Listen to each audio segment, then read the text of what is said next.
Okay, so you're on page 61 of your notes, and or if you don't have 61 yet, you're on page 61 of Creator Math. Does this make sense? Okay, or except in your case. All right, so area and perimeter number 2, triangles. If you haven't seen area and perimeter number 1, if you missed that, go back and just watch the video, right, if you missed it. So what is area to you? If you think about area, do you have any pre-understandings of area? What is area? What would you say area is?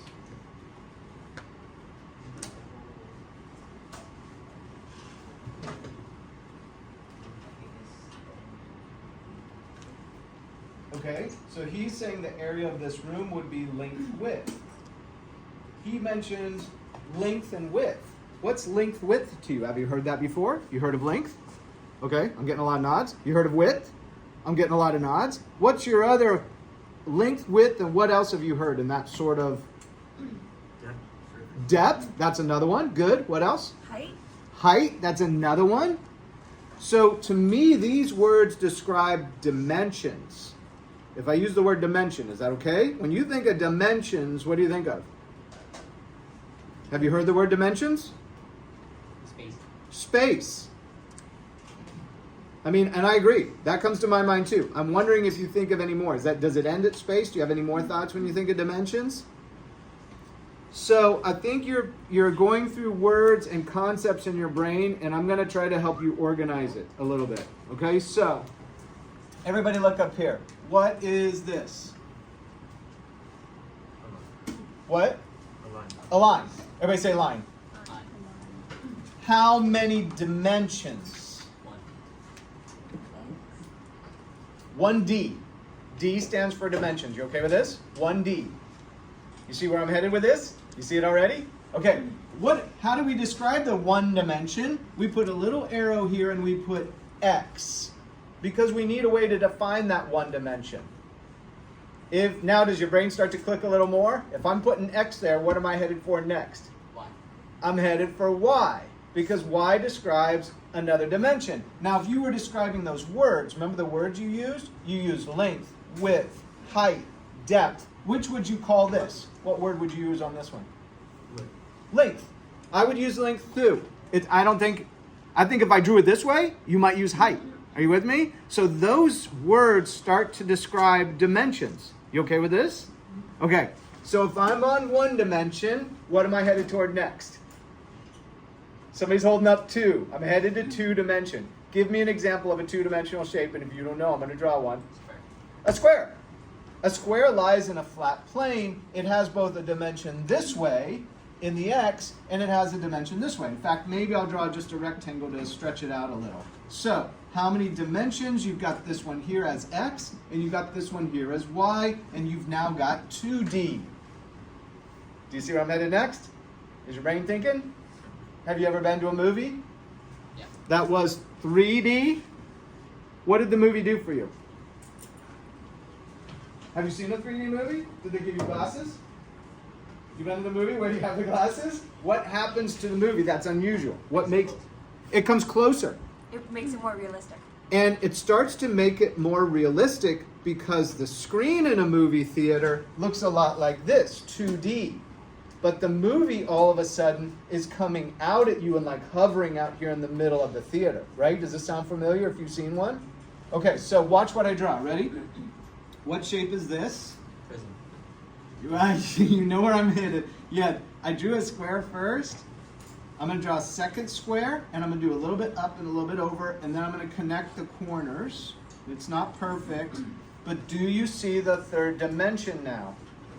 The third dimension shows the shape coming out toward you, right? Do you see it? Okay, are you looking at this left square as the front? Or are you looking at this square here as the front? The first option? Okay, look at the second square here. Look at the second. Does it start to come out at you? Is it shifting for your eye if you stare at it a little bit? Yeah. Right? Because what's happening? I'm drawing a shape for you that's 3D on a 2-dimensional surface. Somehow your eye is being tricked into seeing the third dimension. Same with that movie. They're tricking your eye. Hence the glasses, the colors, and all those different things they use to play with your vision. Right? Question or a comment? Comment? What do you got? Well, I was gonna say, what to see through. Yeah, right? Yeah, there's a lot of fun aspects you can go down further. But here are the 3 dimensions. X, here it is here. Y, and guess what this dimension's called?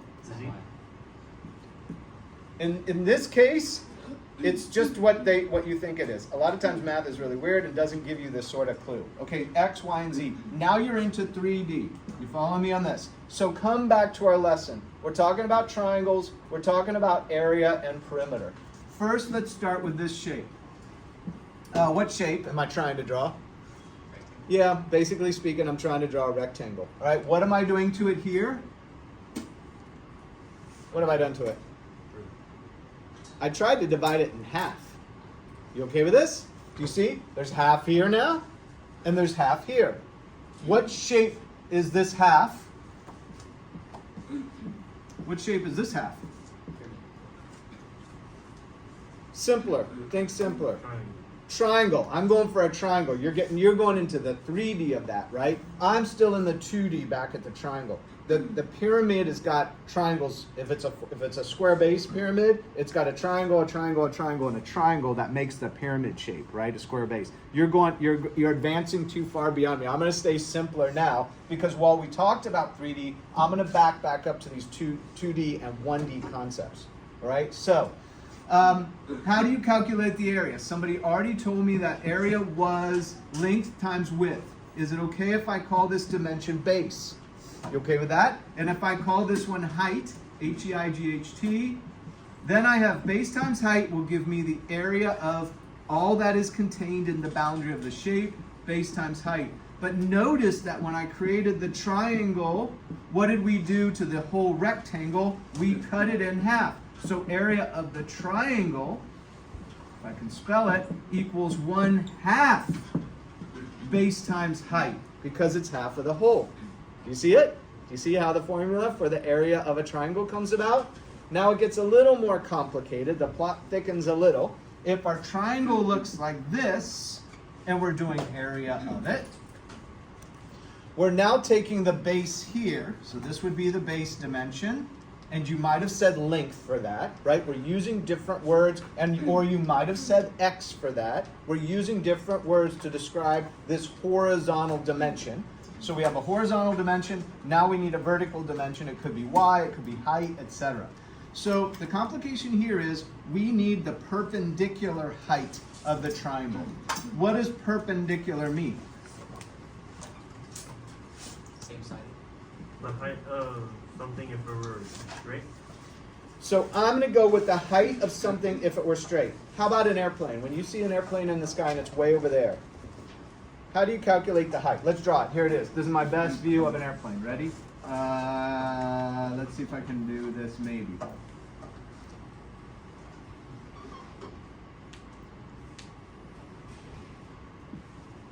Okay, not perfect. Here, there. Can you see it? Here's the airplane. If you're standing way over here, this is us, and we see the airplane like this, is that the height? Is this dimension the height? No, that's how far away it is from us. To get height, we need to know the airplane straight down to the ground, and it's at a 90-degree angle or perpendicular, right? This is perpendicular, a 90-degree angle. That's how high that plane is, right? That's also called, what's another word for perpendicular height? Do you know how they measure airplane height? If they say how high is the airplane, what word do they use? You know this? Altitude. This is the altitude. And altitude is nothing more than a perpendicular height. This is okay? So when you're calculating area of a triangle, you are doing 1/2 base times perpendicular height, or even you could put in altitude here to help your brain see what you're looking at. All right, let's go for perimeter. Tell me about perimeter. Actually, area is more complicated. Now we're back to perimeter. What is perimeter? This one here. So we did area for triangles. What is perimeter? The measure like the outside of the shape. The measure of the outside of the shape. What were you going to say? That same thing? Yeah. So pretend we're a person right here. This is us. And we're going to walk this way. There's a distance. Then we're going to walk this way. There's a distance. And we're going to walk this way. There's a distance. And that is the perimeter. And I might say the distance around a shape, right? That kind of idea. Question on this? All equal distances? It depends. In this shape, we don't know. I just drew it. No, I'm saying for I don't know. What if it's a square? And we're doing perimeter. Is this distance the same as this distance, the same as this distance, the same as this distance in a square? Squares, yes, right? This, and this. That's how you know a square, and you know these are 90, just to keep going on the square, right? But this, if this was 5 in a square, we would go 5, 10, 15, 20. The perimeter would be 20. Now go back to our discussion on 1D, 2D, 3D. Area is 2D because it's a length and a height, 2 dimensions. What is perimeter? What's perimeter? This walk. What is this? It's a little bit complicated. Might throw your brain. How many dimensions is perimeter? 2. And I know why your brain wants to say 2, because you're going at this angle here, right? That's why your brain is going that. But pretend I took this piece and I went here. And then I took this piece and undid it and went here. And then I took this piece and undid it and went here. Now how many dimensions? 1. Now you see it. And perimeter is 1 dimension. And so if you're adding up, if this were 5 units here, right? And I did 5 units plus units plus units plus units, the perimeter of this would be 20 units. And it's to the 1 power. Why? Because it's 1 dimension. Okay, you ready for the twist? Go back to area. Area is base, so area equals 1/2 base. Let's call it units. It's some number of units here. Times altitude, which is some number of units. If you multiply the units times units, what do you get? Units squared. Units squared. Go back to your algebra training if you can possibly remember that. And the units become squared, so this actually equals units to the 2 power, or units squared. What does the 2 represent? 2D. Are you with me on this? And just to take it 1 step further to get you see the 3D, if the 3D is a dimension here, units, and a dimension here, units, and a dimension here, units, and you multiply it to get volume, which is this idea of space inside of a shape for 3 dimensions, you would have units times units times units equals units to the what power? Cubed or third. Cubed, or 3, and this makes sense because you're describing a 3-dimensional shape. Do you see the idea of dimensions being multiplied? And if you have the third one, you can go through a 1D shape, a 2D shape, and a 3D shape. Okay, last thing before we wrap this up. If there's 3Ds, if there's 3 dimensions, and I want you to think about the sci-fi movies you've seen. You know what a sci-fi movie is, right? Science fiction movie, right? One that's not real, that we make up. That's really cool because it's things we don't actually have in our world. But sometimes it's based on things that we know are there that we can't explain. If there's 3 dimensions, is there a 4th? Yeah. There is. Physicists call the 4th dimension time. Physicists speculate that if there's 4 dimensions, there must be 5. If there's 5, you must just go down the road and say there's an infinite number of dimensions. Now, I want you to think about this. Say you're a human who sees in 3 dimensions. You can see in 3 dimensions. That's why the movie's more real to you. We see in 3 dimensions. What if you came across a creature that could only see in 1?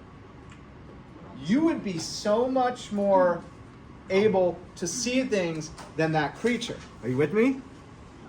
Okay, now I want you to take it down the road a little. What if you find a creature that can see in 20 dimensions? Can that creature see more than us? Yeah. And I say creature because I have no idea what it could be. But there's got to be one. If there's 20 dimensions, there's got to be a creature that can see in 20 dimensions, isn't there? Or more. And think of how much more they could see. It would be like us seeing here, comparing us to something that could see here. We can see way more. Think of a creature down here at 20 looking at us going, we can only see at 3. You with me? Does that melt your brain a little? Okay, and I think it's true. I can't explain how or why, but I think it's true. All right, so anyway, that's just a part of dimensions. Okay, so that's area and perimeter for triangles, page 61 in your composition book. Okay, help me here. I'll do this.